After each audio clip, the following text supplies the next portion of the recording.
Turbo first show തന്നെ cinema ഉണ്ട് കേട്ടോ. അതിനുശേഷം ഞാനിങ്ങനെ സിനിമ ഗ്രൂപ്പിലൊക്കെ ഫേസ്ബുക്കിൽ ഇങ്ങനെ നോക്കിക്കൊണ്ടിരിക്കുമ്പോഴത്തേക്കും എല്ലാവരും റിവ്യൂവിൽ പറഞ്ഞൊരു കാര്യമാണ്, ഫസ്റ്റ് പറഞ്ഞ കാര്യമാണ് കഥയില്ല, പിന്നെ പറഞ്ഞ കാര്യമാണ് മമ്മൂട്ടി കൊള്ളാമെന്ന്. ഈ ഒരു സിനിമ ഇറങ്ങുന്നതിന് മുമ്പ് തന്നെ ഇതിൻ്റെ ട്രെയിലറോ അല്ലെങ്കിൽ ബാക്കി കണ്ടൻറ്റോ കാണുമ്പോൾ തന്നെ അത്യാവശ്യം ബോധമുള്ള ഒരുത്തൻ അല്ലെങ്കിൽ സ്ഥിരമായിട്ട് സിനിമ കാണുന്ന ഒരുത്തന് മനസ്സിലാവും ഇതിൽ കഥ എന്ന് പറഞ്ഞ സാധനം എന്തായാലും ഉണ്ടാവില്ല. ഇത് മമ്മൂക്കയുടെ ഒരു വൺ മാൻ ഷോ തന്നെയാണ്. തുടക്കം തൊട്ട് അവസാനം വരെ തിയേറ്ററിൽ പോയിട്ട് എൻജോയ് ചെയ്യാൻ പറ്റിയ ഒരു കിടിലൻ പൈസ വസൂൽ എൻ്റർടൈനറാണ്. ഇതെല്ലാ റിവ്യൂവിലും കഥയില്ല എന്ന് ഏതാണ്ട് തെറ്റ് ചൂണ്ടിക്കാണിക്കുന്ന പോലെയാണ്. കഥ ഉണ്ടെങ്കിലേ സിനിമ ജയിക്കുള്ളൂ എന്നൊന്നുമില്ല. ഇപ്പോൾ ഈ 100 കോടി അടിച്ച സിനിമകളോ അല്ലെങ്കിൽ 50 കോടി അടിച്ച സിനിമകളോ ഒന്നും കഥ ഉണ്ടായിട്ടല്ല അത് ജയിച്ചത്. ബാക്കിയും വേറെ ഐറ്റംസ് ഉണ്ട്. ഈ കറക്റ്റ് ഒരു സിനിമ എന്നുള്ള സാധനത്തിനെ വിളിക്കണമെങ്കിൽ ഇത്ര കഥ വേണം, ഇത്ര പോർഷനിൽ കഥ വേണം, ഇത്ര പോർഷനിൽ ഇമോഷണൽ വേണം, ഇത്ര പോർഷനിൽ ആക്ഷൻ വേണം, പാട്ട് വേണമെന്നൊന്നും ഒരിക്കലും നമുക്ക് പറയാൻ പറ്റുന്നില്ല. എന്നാലേ സിനിമ എന്ന് വിളിക്കാൻ പറ്റുള്ളൂ എന്ന് അങ്ങനെയൊന്നുമില്ല. അത് ചിലപ്പോൾ ചിലത് കൂടുതലുണ്ടാവും, ചിലത് കുറവുണ്ടാവും. നമ്മളത് സാറ്റിസ്ഫൈഡ് ആണെന്ന് നമ്മൾ നോക്കുക, അത്ര തന്നെ. അല്ലാതെ ഇത് ഏതാണ്ട് എന്താ പറയുക, കഥ ഇല്ലെങ്കിൽ അതാണ്ട് സിനിമ ഏതാണ്ട് മോശമായ പോലെയാണ്. അത് ആദ്യം എന്നാൽ അത് പറഞ്ഞോ കുഴപ്പമില്ല, പക്ഷെ അതൊക്കെ പിന്നെ പറയുന്നതിന് കുഴപ്പമില്ല. ഇത് ആദ്യമേ കഥയില്ല, അതിന് ശേഷമാണ് പിന്നെ ബാക്കി കാര്യങ്ങൾ പറയുന്നത്. അപ്പോൾ അങ്ങനെ കണ്ടപ്പോഴത്തേക്കും ജസ്റ്റ് ഞാൻ ഇതിനകത്ത് പറഞ്ഞത് മാത്രമേ ഉള്ളൂ കേട്ടോ. ഈ സിനിമയിലേക്ക് വരാം. മമ്മൂട്ടി നടനെക്കുറിച്ച് പറയുമ്പോൾ പറയുന്ന 2-3 ക്ലീഷേ ഡയലോഗ്സ് ഉണ്ട്. ഒന്ന് ഏജ് ഓൺ റിവേഴ്സ് ഗിയർ എന്നും, 2 72കാരൻ്റെ പൂണ്ടി വിളയാട്ടെന്നും. അത് കേട്ട് മടുത്ത് കാണും, പറഞ്ഞു മടുത്ത് കാണും. പക്ഷേ ഈ ഒരു സിനിമ കണ്ടു കഴിയുമ്പോഴത്തേക്കും അത് പറയാതിരിക്കാൻ പറ്റത്തില്ല. കാരണം ആ 72 വയസ്സുകാരൻ്റെ മമ്മൂക്കയുടെ ഒരു പൂണ്ട് വിളയാട്ടമായിരുന്നു തുടക്കം തൊട്ട് അവസാനം വരെ. പുള്ളിയുടെ ഒരു വൺ മാൻ ഷോ ആയിരുന്നു, ഒരു ടർബോ പവറുള്ളൊരു ഇടി. അതാണ് ടർബോ സിനിമ. എല്ലാവർക്കും കോമഡി ആയിക്കോട്ടെ, ആക്ഷൻ ആയിക്കോട്ടെ, എല്ലാം തന്നെ അത് ഫാൻസിനോ ഫാമിലിക്കോ എല്ലാ തരത്തിലുള്ള ആൾക്കാർക്കും തിയേറ്ററിൽ പോയിട്ട് എൻജോയ് ചെയ്യാൻ പറ്റിയ ഒരു കിടിലൻ സിനിമ കേട്ടോ turbo. Must watch theatre staff ആ സിനിമ. മമ്മൂക്കയുടെ ഇൻട്രോ കണ്ടപ്പോൾ എനിക്കൊരു വിഷമം തോന്നിപ്പോയി. സാധാ പോലത്തൊരു ഇൻട്രോ ആയിരുന്നു. പക്ഷെ അതിന് ശേഷം വരുന്നൊരു സെക്കൻഡ് ഇൻട്രോ ഉണ്ട്, എൻ്റെ മോനെ ഒരു വിഷയം സംഭവമായിട്ടായിരുന്നു. അത് ഇറങ്ങി വരുമ്പോൾ കാണിക്കുന്നൊരു സംഭവമൊക്കെ ഉണ്ട്, അത് ഞാൻ പറഞ്ഞ് നശിപ്പിക്കുന്നില്ല. അതൊക്കെ തിയേറ്ററിൽ പോയി തന്നെ കണ്ട് എക്സ്പീരിയൻസ് ചെയ്യാം. പിന്നെ അവിടുന്ന് അങ്ങോട്ട് ഇടിയുടെ പെരുന്നാളായിരുന്നു. ആ ഈ ഒരു പെരുന്നാളിൻ്റെ ഇടി, ബസ്സിലെ ഇടി, ആ മാളിലെ ഇടി, ക്ലൈമാക്സിലെ ഇടി. ക്ലൈമാക്സ് ഇടി എന്ന് പറഞ്ഞു കഴിഞ്ഞാൽ അത് മാത്രം തിയേറ്ററിൽ വെച്ച് കാണിച്ചു കഴിഞ്ഞാൽ തന്നെ 100-150 കോടി ഇടിക്കും. വെറുതെ പൊക്കിയടിച്ച് പറയല്ല.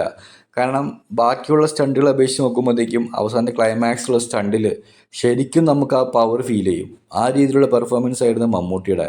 നേരത്തെ പറഞ്ഞ പോലെ 72 വയസ്സുകാരൻ്റെ പൂണ്ട് വിളയാട്ടം ശരിക്കും അറിഞ്ഞ് പണിയെടുത്തിട്ടുണ്ട് അവസാനത്തെ ക്ലൈമാക്സ് സീന്. അങ്ങനത്തെ ഒരു പെർഫോമൻസ് ആയിരുന്നു. അതേപോലെ തന്നെ മമ്മൂട്ടിയുടെ ഡ്രിഫ്റ്റിംഗ് ഒക്കെ, എല്ലാം ഒന്നും മമ്മൂട്ടിയാണെന്ന് പറയുന്നില്ല, ചിലതൊക്കെ അത്യാവശ്യം വലിയ സംഭവങ്ങളൊക്കെ ഉണ്ട്, അതൊക്കെ വേറെ ആളേക്കും ചെയ്തത്. പക്ഷെ ബാക്കിയുള്ളതൊക്കെ മമ്മൂട്ടി തന്നെയായിരിക്കും ചെയ്തിട്ടുണ്ടാവുക, അത് ഉറപ്പാണ്. കാരണം അങ്ങനത്തെ കിടലൻ ഐറ്റംസ് ഉണ്ടായിരുന്നു. അതേപോലെ തന്നെ ചെറിയ ചെറിയ കോമഡികളൊക്കെ ഉണ്ടായിരുന്നു മമ്മൂക്കയുടെ. അതൊക്കെ എന്താ പറയുക, സീരിയസ് ആയിട്ടുള്ള സീൻസിൽ പോലും ഉണ്ടായിരുന്നു. അതൊക്കെ നല്ല ഡീസൻ്റ് ആയിട്ടുള്ള അത്യാവശ്യം നീറ്റായിട്ടുള്ള കാര്യങ്ങളാട്ടോ. വളിപ്പോ കാര്യങ്ങളൊന്നും തന്നെ ഉണ്ടായിരുന്നില്ല. ഈ സിനിമ മൊത്തം എന്ന് പറഞ്ഞാൽ മമ്മൂക്കയാണ്. അത് വേറെ ഒന്നും പറയാനില്ല, വേറെ ഒന്നും വാദിച്ച് ജയിക്കാനും പറ്റില്ല. കാരണം അങ്ങനത്തെ ഒരു സംഭവമാണ് മമ്മൂക്കിനകത്ത് ഇറങ്ങിയേക്കണത്. അതിന് വഴി വെച്ച് കൊടുത്ത വൈശാഖേട്ടന് എൻ്റെ മോനെ മുത്താണ് പുള്ളി. പോക്കിരാജ, മധുരരാജ, അതെ ഇപ്പം അടുത്ത സിനിമ. പുള്ളി രണ്ടുപേരും ഒന്നിച്ച് കഴിഞ്ഞാൽ മാസ ഉറപ്പാ, ഹിറ്റാ, പടം ഹിറ്റ ഉറപ്പാ, 100% ഉറപ്പാ. അങ്ങനത്തെ ലെവലാണ് വൈശാഖേട്ടൻ മമ്മൂക്കനെ ഇതിൽ ചെയ്തു വെച്ചിട്ടുള്ളത്.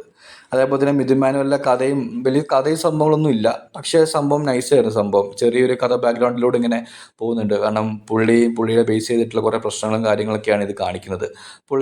അത്യാവശ്യം മിഥുൻ മാനുവലിൻ്റെ റൈറ്റിങ്ങും എന്തെങ്കിലും വലിയ സംഭവം എന്ന് പറയുന്നില്ല, എന്നാലും ഓക്കെ ആയിരുന്നു. പിന്നെ ബാക്കിയുള്ള കാസ്റ്റ് നോക്കുവാണെങ്കിൽ രാജ്ബി ഷെട്ടി, പുള്ളിയുടെ സിനിമ കണ്ടവർക്കൊക്കെ അറിയാം പുള്ളി ഏതാ ലെവൽ ഐറ്റം എന്ന്. പുള്ളിയുടെ ഗരുഡ ഗമന വൃഷഭവാഹനയൊക്കെ വില്ലനസത്തിൻ്റെ പൊളി സാധനം. അതൊക്കെ പോയി എല്ലാവരും പോയി കാണുന്ന സിനിമയൊക്കെ. കറക്റ്റ് എതിരാളിയായിരുന്നു മമ്മൂക്കയ്ക്ക് ഈ ഒരു സിനിമയിൽ വില്ലനായിട്ട്. സെറ്റ് സംഭവമായിരുന്നു. പുള്ളിയുടെ ഇൻട്രോയും എന്താ പറയുക, ആ ഡ്രസ്സിങ്ങും സ്വാഗും പരിപാടിയും എല്ലാം തന്നെ ഐറ്റം സാധനമായിരുന്നു. പിന്നെ ബാക്കി എന്താ പറയുക, ശബരീഷ്, അഞ്ജന ജയപ്രകാശ്, നിരഞ്ജന അനൂപ്, ആമിന, എല്ലാവരും നല്ലതായിരുന്നു. പിന്നെ സുനിൽ, പുള്ളി കോമഡി ആയിരുന്നു. ഇതിനകത്ത് ഓട്ടോബില എന്ന കഥാപാത്രമായിട്ട് നല്ല രസമായിരുന്നു. പുള്ളിയും മമ്മൂട്ടിയും കൂടെ കുറേ ചിരിക്കാനുണ്ടായിരുന്നു. പിന്നെ എടുത്തു പറയേണ്ടത് ബിന്ദു പണിക്കർ ചേച്ചിയായിരുന്നു. റോഷാക്കിലൂടെ മമ്മൂട്ടിയിലൂടെ പേരെടുത്തു. അതായത് വീണ്ടും അടുത്തത് ടർബോയിലൂടെ ഇങ്ങനെ തിരിച്ചു വന്നിരിക്കുകയാണ് പുള്ളിക്കാരത്തി.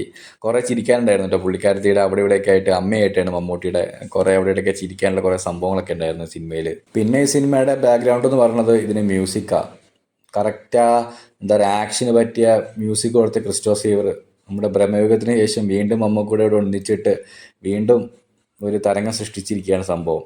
ഇപ്പോൾ ആ വണ്ടി റേസ് ചെയ്യുന്നൊരു സംഭവമൊക്കെ ഉണ്ട്, ഒക്കെ കിടലൻ ബീജമൊക്കെ. അതിന് ശേഷം വരെ കുറേ സംഭവങ്ങൾ, അവസാനത്തെ ക്ലൈമാക്സ് വരുന്നത് എല്ലാം തന്നെ പുള്ളി പൊളിയായിരുന്നു. പുള്ളിയുടെ മ്യൂസിക് കൊണ്ട് തന്നെ നമുക്ക് എന്താ പറയുക എനർജി കയറും, ആ രീതിയിലുള്ള സംഭവങ്ങളായിരുന്നു.